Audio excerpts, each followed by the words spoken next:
Dari Pak Andre ini langsung menyentil dari sisi regulasi dan juga dari praktis dari perbankan sendiri. Langsung saja Bu Indah.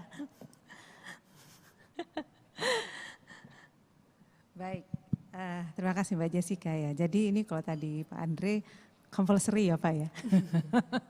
Baik, memang begini ya. Ketika kita menerbitkan aturan POJK 51 2017 gitu ya.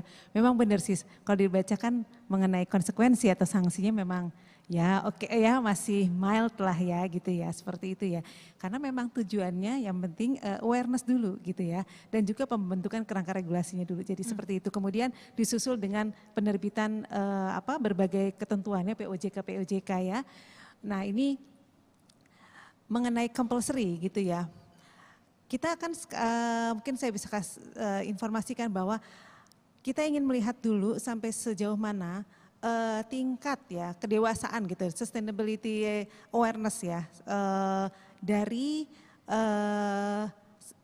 sustainable maturity ya, sustainable maturity dari bank-bank yang ada di Indonesia gitu ya. Kebetulan kan perbankan itu sektor keuangan yang terbesar gitu ya, kreditnya juga yang terbesar untuk memberikan green financing gitu ya. Jadi sebelum kita melangkah ke arah yang compulsory gitu ya, kita ingin sampai sejauh mana maturity-nya sebagai tolak ukur bagi pengawasan gitu ya. Kami di OJK ini nanti bagaimana untuk mengawasinya. Jadi waktu ini tahun 2005 yang lalu kami tuh meminta Bank Umum sih terutamanya ya, karena kalau BPR ini kan masih baru ya, baru saja diwajibkan untuk menerapkan rencana aksi keberlanjutan, terus kemudian laporan keuangan berkelanjutan, baru kalau BPR jadi dan juga size-nya in terms of size juga kecil.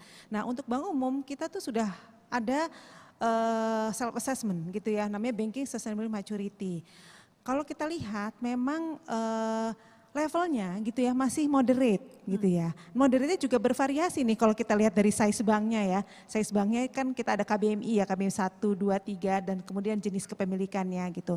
Kita lihat bahwa memang skornya moderate gitu ya, yaitu 51,89%. Ini memang ternyata belum semua bank menyampaikan hasil asesmennya kepada kami gitu ya. Tapi sekitarnya 70% lah dari populasi Bank Umum dari 105 itu sudah menyampaikan kepada kami itu skor itu secara total kami itu mengukur dari faktor ESG ya, jadi lingkungan, sosial dan tata kelola gitu ya. Ini ada 51,89%. Kalau kita lihat lagi breakdownnya lagi, memang untuk pilar lingkungan ini yang skornya paling rendah. Nah di sini ya, skornya paling rendah. Jadi memang masih harus didorong gitu. Tadi setuju, dekarbonisasi ya seperti itu ya. Itu dekarbonisasi. Memang ini perlu didorong dan OJK juga saat ini akan memulai nih program dekarbonisasi. Dari bank sendiri nanti lagi on proses sih sebenarnya ini ya di kami nih ya. Bagaimana nanti mendorong bank gitu juga ikut serta dalam proses dekarbonisasi ini untuk memberikan pembiayaannya gitu ya. Tapi belum compulsory sih tentunya ya karena ini kan baru ya. Nanti kita akan fokus ke sektor volu ya gitu ya, avolu gitu ya. Nah pilar lingkungan memang masih rendah. Terus kemudian pilar sosial, tadi Pak Nixon mengatakan pilar sosial kalau BTN itu tinggi ya Pak ya. Memang kalau kita lihat dari distribusi normal gitu ya. Memang ada bank yang memang sudah bagus gitu ya. Tapi memang yang lainnya itu lebih cenderung merata kalau sosial.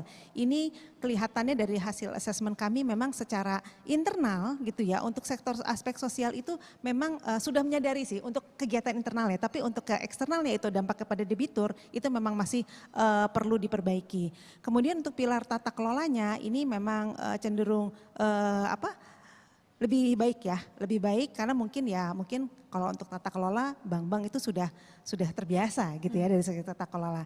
Nah, tapi ini yang masih didorong itu adalah lingkungan. Jadi dari situ setelah kita memetakan gitu ya, di posisi di mana masing-masing bank ini nanti baru kemudian pengawasan ya. Dari sisi pengawasan mungkin nanti dari supervisory approach-nya gitu ya untuk lebih didorong di situ. Jadi belum compulsory secara wajib, kemudian kalau wajibnya itu ada sesuai POJK 51 itu nanti ada rencana aksi berkelanjutan, ada keuangan berkelanjutan yang sudah kita revisi, ada disclosure sesuai dengan PSPK 1 dan 2, kemudian juga tadi emisi karbon ya Pak Agung juga sudah menyinggung juga nanti juga akan ada pelaporan yaitu skop 1 dan 3, jadi itu yang kita dorong, jadi penguatan implementasinya. Nah nanti kalau sudah siap ya mungkin ya nanti kita melangkah ke arah compulsory seperti itu.